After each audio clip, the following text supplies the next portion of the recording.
Welcome to Remove Before Flight, where we help prepare veterans to start, grow, or scale a business.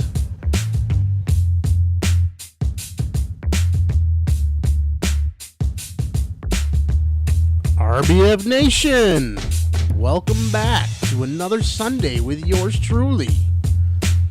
I'm Kevin Fairbanks, and I'll be your host as we discuss the wonderful world of entrepreneurship. I missed you guys last week, and it was not planned. We had a really great show planned out with Miss Paige, as she was going to join me in the studio to discuss a school project she is working on about military history. Instead of recording the show on Saturday, we enjoyed the beautiful day by bumming around, and then we had a small family emergency as my other daughter's dog decided to play Frogger and lost. He's okay, just dealing with a broken leg and some bruises. All of this took up most of the day, and that evening we had plans to attend a ghost tour at an old military fort. I will get more into that story in a minute. So this left Sunday to record. However, we woke up to Paige needing to return home early to her mother's for another commitment, and I was slapped in the face with bronchitis.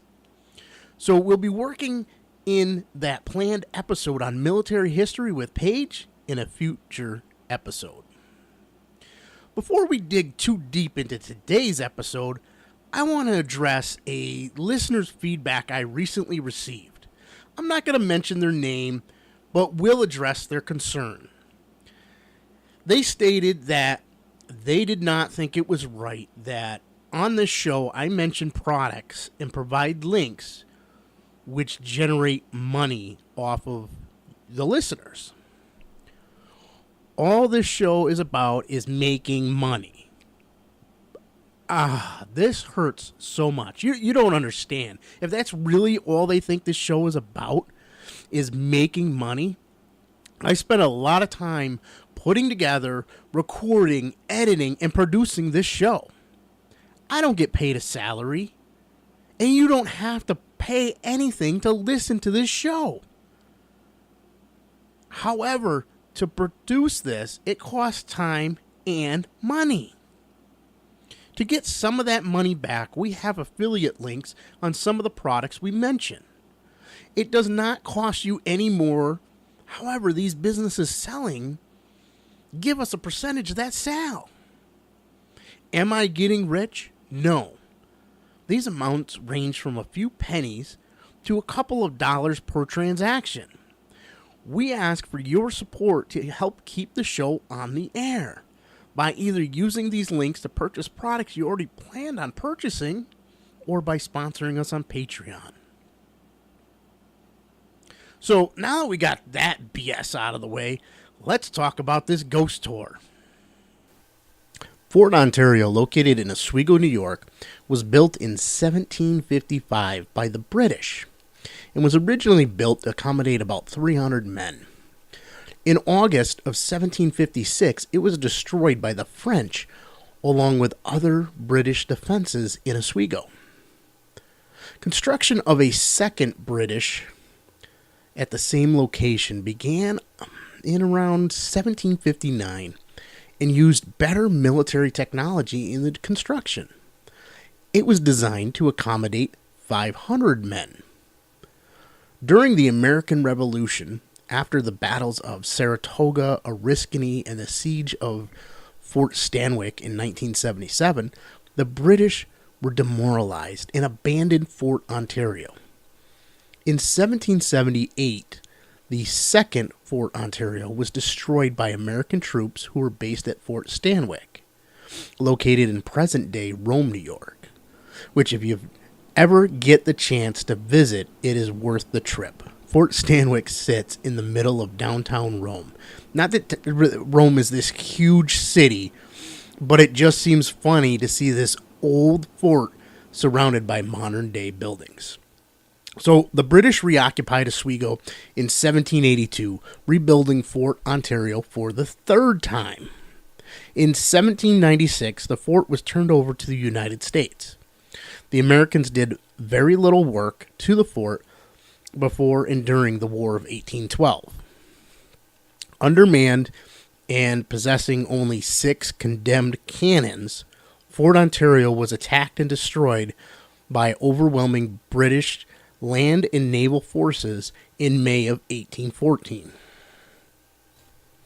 Threat of another war with Great Britain and a possible invasion from British-held Canada, which sits directly across Lake Ontario from the fort, caused the United States to regarrison the ruined post in 1838.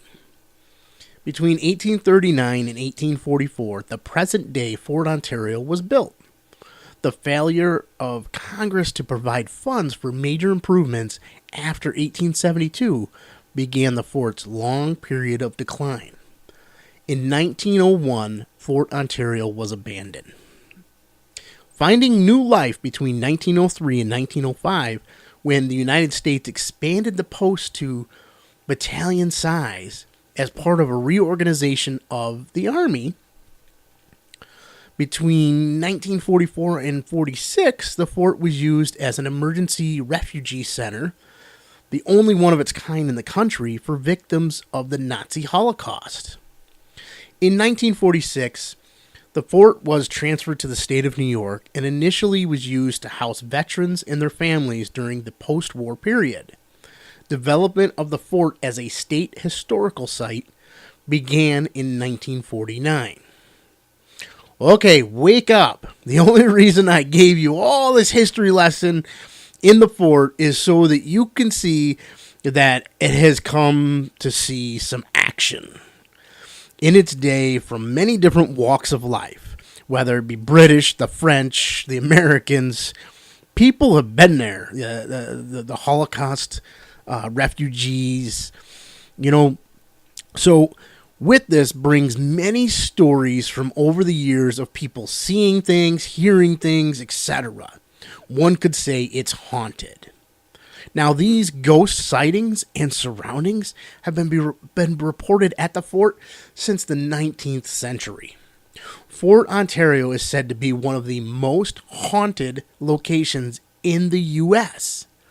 Many investigations have been done over the years by various organizations, to include Sci-Fi Channel's Ghost Hunters in the fall of 2012. If you want to watch it, it's Season 8, Episode 17. So, the Friends of Fort Ontario hold a fundraiser every year, in part with the Central New York Ghost Hunters, where they invite ticket holders in to present evidence gathered in the fort's buildings and underground casements during the previous year. Ticket holders are also welcome to bring their own equipment to find new data under the guidance of these experts. The event runs for 2 nights. Tickets were $15 a person. Over the 2-night period, $11,000 was raised to go back to the fort to help them with their education programs, preservation and enhancements to the collection of artifacts and documents they have.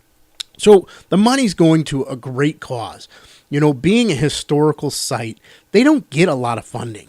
They're given money to upkeep the buildings, the grounds, but they don't have funds for like the educational stuff. So being able to do a fundraiser like this is how they make their money. So, more importantly, how did our experience go? We were part of the first group on the second night. We arrived a few minutes early, but the group went out on time. Thank you for everyone for showing up on time. We began by entering the barracks as our first building. A brief introduction from members of CNY Ghost Hunters, and then we got to play some EVP sessions that were previously captured. Chills creep up the back of your neck while you listen to these things. Now, they also talked about an experience that they had at a previous date where sitting there, they were playing these EVP sessions, and all of a sudden the door handle behind them started to jiggle. It started wiggling a little bit, and they tried to interact with it. And I don't remember exactly what the lady had said, but they said something like, you're not welcome here, or something to that effect. And they said the door flew open almost instantly. They got up, they looked, there's nobody outside. Nobody standing there that could have pushed the door open or anything else. Talk about freaky being in that instance of that room when they were giving the presentation.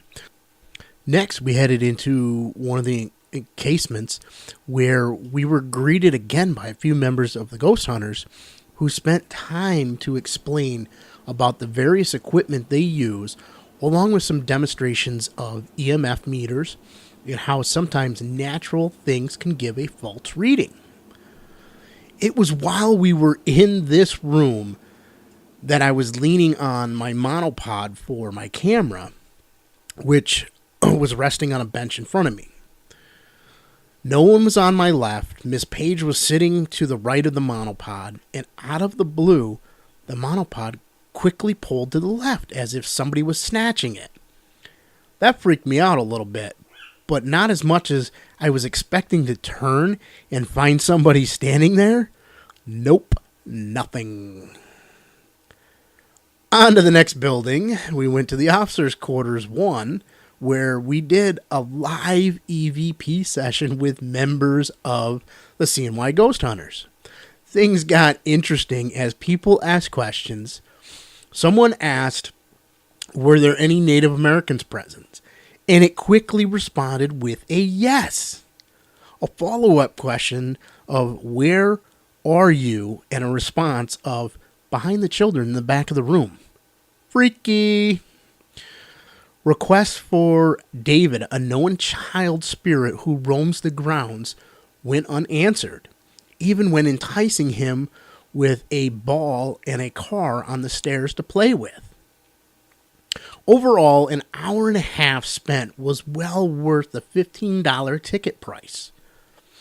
While I wish we had more time to explore on our own, I understand their reasonings for not allowing this, due to the number of people who were there and the liability from having the lights turned off. A key takeaway for me was from one of the ghost hunters who said the fort is more active during the day than at night. I can't wait for the fort to reopen in the spring, when I'll be returning to do some hunting of my own. What's your favorite ghostly experience? Have you been to a haunted military location? Go share with the nation. Facebook.com/groups/RBF Nation. So our ghost hunt was a family experience. Paige and her friend joined Kathy and I in the celebration of Kathy's birthday. Yes, I bought her tickets to a ghost hunt for her birthday, along with a book on mortuary stories and a few other items. She has a collection of hearses in our living room.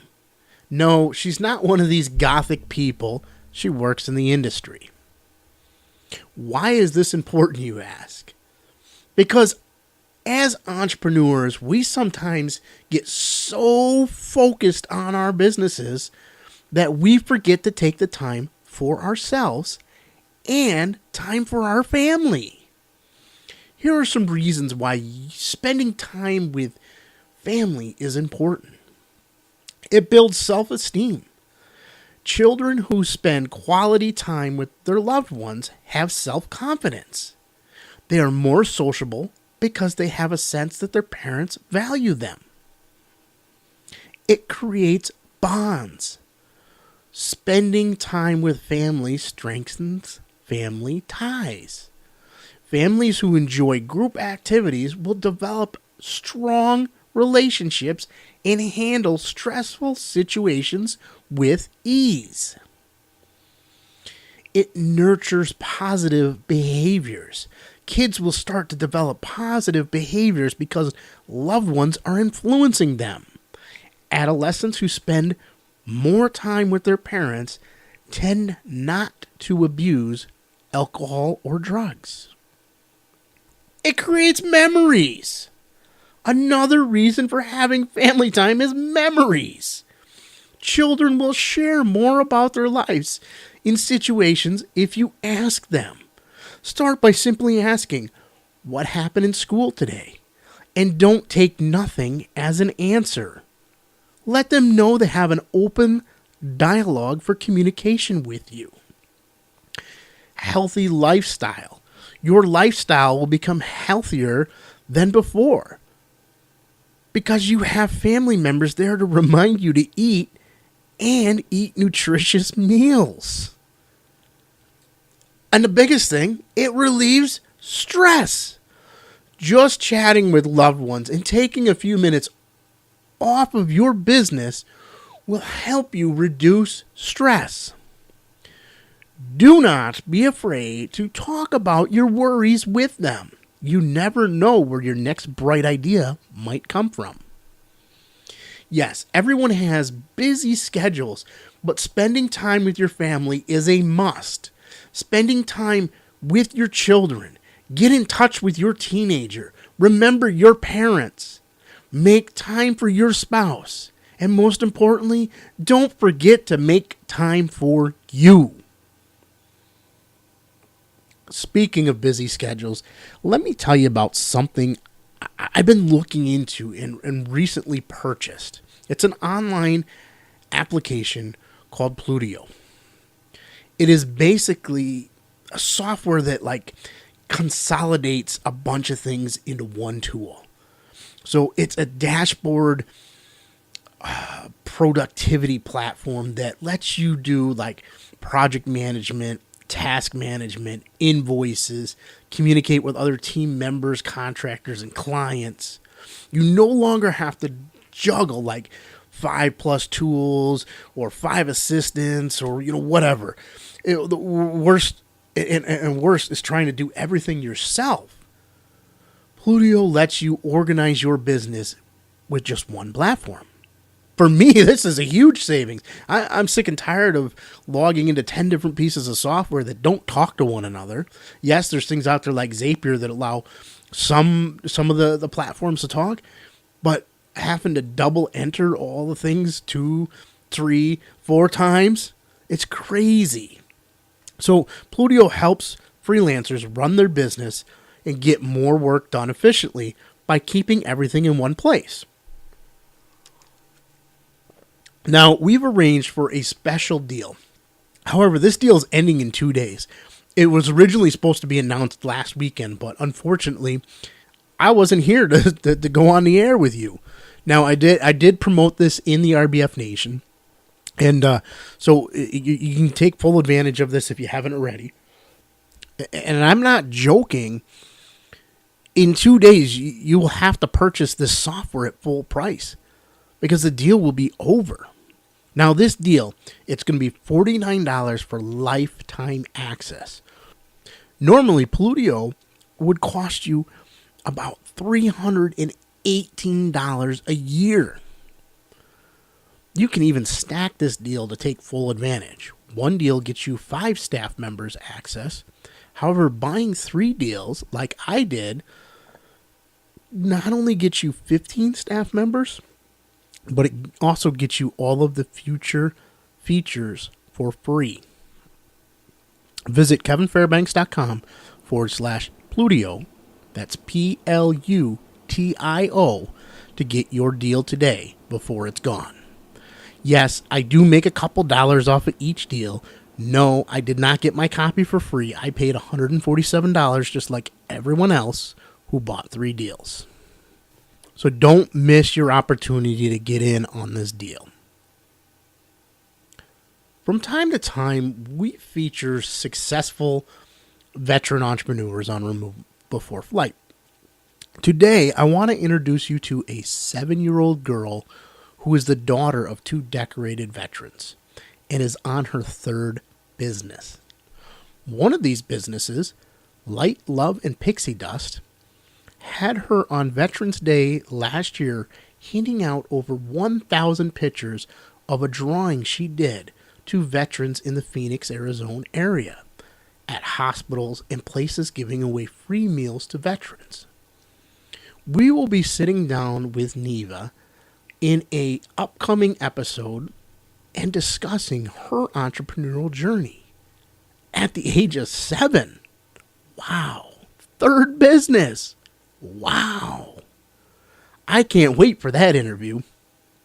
You can learn more about Neva by visiting her website. Simply go to kevinfairbanks.com/Neva, Neva, and we will redirect you to her website. Man, I think this is one of the most difficult shows I've done in a long time. Not by amount of content or anything else or the topics being talked about, just simply trying to speak. I've had to stop my recording several times because I don't want to cough in your ears. I keep sipping water and, taking breaks and trying to keep my throat wet so that you don't get that hoarse sound or worse, have to listen to me all of a sudden explode your ears with a cough. But we will get through it because you're getting an episode this week. Speaking of successful entrepreneurs, I want to highlight another one. Now, he's not a veteran, but he brings a lot of value that I think is inside those of us that have served. So I want to talk about Richard Rawlings. Now, he's a native of Fort Worth, Texas, and a car enthusiast. Richard has held several jobs to feed his car habit. He was a firefighter, a police officer, a paramedic, all before the age of 21. He eventually left those jobs to start his own business, building a printing and advertising company from the ground up. He later sold it so he could fund his next venture, Gas Monkey Garage, a world-renowned hot rod shop that has produced and shipped cars for people all around the world. I'm sure you've probably seen his show on Discovery called Fast and Loud, or seen people wearing his Gas Monkey Garage apparel. But I'm not here to talk about all that. Instead, we're going to look at how he went from dead broke to a millionaire. Because of one simple reason. He just couldn't stop trying. There's a lot you can learn by watching his TV show.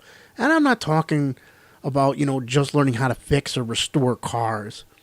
I'm talking about the lessons he provides for entrepreneurs looking to turn their passions into cash money. Recently, Rawlings earned a second show called Garage Rehab, where Richard and his team lend their brains and backs to struggling car shops. Now, success doesn't come without failure and hardship. It was back in 2004 when Richard had the wild business idea for Gas Monkey Garage. While he is humble, lucky, and blessed to be where he is at now, it was a long road. He was dead broke twice trying to get Gas Monkey up and running. He was sleeping on his sister's couch and can't pay the rent type of broke. What kept him going? It was the need in the marketplace and his desire to not end in failure. Now he has a huge brand in 200 countries, and his show is translated into 13 languages. He has books, tequila, vodka, restaurants, energy drinks, apparel in major outlets like Kohl's, Walmart, Target. Needless to say, it has been a wild ride for Richard. Now you see, this was all part of his plan from the beginning. Richard would see other shows on TV, mostly all motorcycle guys, but these guys were cussing and kicking boxes around, not something which he could really watch with his wife and kids. At the end of the episode, he would be defeated as the average Joe couldn't afford the $200,000 motorcycle they were showing. So for Rawlings, he decided if he was going to do this, it would have to bring families, kids, even grandmothers. And it also had to be fun. Now, as a goateed guy with a bunch of tattoos, he's still a family guy. He has a poodle, not a pit bull. And he doesn't kick boxes around or scream at other people. Richard looked at people with other reality shows who had very public meltdowns, like American Chopper, and he said he needed to be different. Now, he has gotten close to it himself, but for him, it's about knowing his body. Rawlings says your body will tell you when you push it too hard. Because you're going fast, it's really difficulty to keep track of yourself. You have heard me tell you from time to time on this show about listening to your body and taking that time for yourself. It is really important. Just a couple weeks ago, we talked about burnout. Not the sense of a car burnout that you would see on Richard's show, but in the sense that your body says, I've had enough. Learn those signs. We asked Richard a couple more questions on entrepreneurship. First, we asked about how he stays focused as his business grows into all these different facets. Rawlings' style is very hands-on. He owns the vast majority of everything he does. He does not let people just use his name. He says, if you have skin in the game, then you have a reason to pay attention to it. Lastly, we asked Richard to describe his leadership style. It is all about the setup. If you set up your team right, you can just let them do their thing. At the end of the day, if you put the time and effort into interviewing and finding the right people for a job, you have got to let them do the job. You can't just sit there and micromanage. Yes, they may mess up, and you may have to move on to another person, but you can't live in that fear all day long. So what lessons can Richard pass on to our listeners? The biggest one is don't give up on your dream. Set forward your plan in motion and work towards it. One of the biggest lessons that he's learned came from a man who taught him about the car business. He was told, son, you can always buy a $10,000 car for $5,000 if you got it in your pocket. And enjoy what you do. It's all about having fun. Richard says, bottom line, if we're going to have fun, it better have a motor. If you have not had the opportunity to watch Fast and Loud, I highly recommend you taking a look at it. And be sure to catch the new show, Garage Rehab, where Richard helps other entrepreneurs. To further learn the mindset of Rawlings, I recommend you reading Richard's book.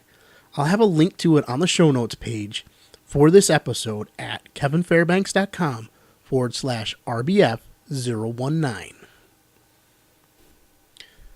So I have another special deal for you that we are finalizing at the moment with Sticker Meal.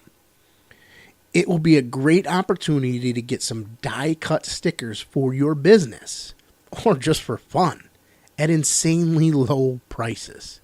Stickers are a great way to promote your brand. Unfortunately, most stickers are terrible and fade over time.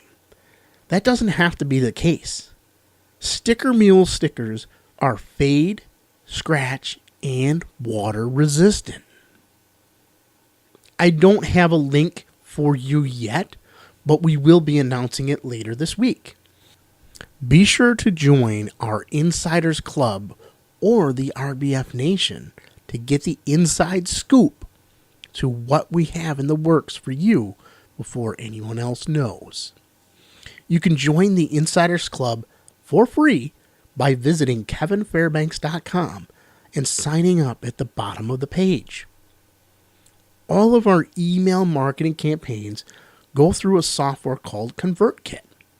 After trying several other products over the years, I have found that I really like ConvertKit the most. Listeners to our show can get a free 30-day trial by using our link. Now, you can go directly to convertkit.com and you can buy their software, but you're not going to get a 30-day trial. Yes, they are a sponsor of the show, but I don't take blind endorsements, and I only recommend products and services that I've actually used. So how do you get this 30-day trial? Visit kevinfairbanks.com/ConvertKit. I will be adding some trainings on ConvertKit soon to the tutorial section of my website. Speaking of trainings, I'm in the process of consolidating all of my video training courses into one location. I'm going to call it the Kevin Fairbanks Academy. This gives you one easy location to find a lot of the training programs that we offer. Whether they be on, growing your business or using a certain marketing tool or building a website or whatever it be. I've got tons of stuff out there. Does this mean that I'm charging for all of it? No, probably not. I enjoy giving back. And one way I can give back is to share my knowledge. So this is why we get sponsors for things or ask you to help support the efforts that we do through like Patreon and other things. It's not that I'm looking to get rich. I still work. I still own a business. I still make money other ways. But giving you this knowledge costs me money. So I have to take the time to record the videos. I have to take the time to build the lessons, just like doing the podcast. There's all kinds of efforts that go into this that cost money. So from time to time, some of the courses, there will be a payment asked for it. But majority of the time, you're going to find the stuff is up there free. So the first course that will be going up will be our Building Your Own Website workshop. And it will be available free to members of the Insiders Club. Wait a minute. How do I join that Insiders Club? Oh yeah, we just talked about it. Go to kevinfairbanks.com. Down in the bottom of the page, a little block. Add your name, add your email address, hit submit. That's it. No money, no nothing else.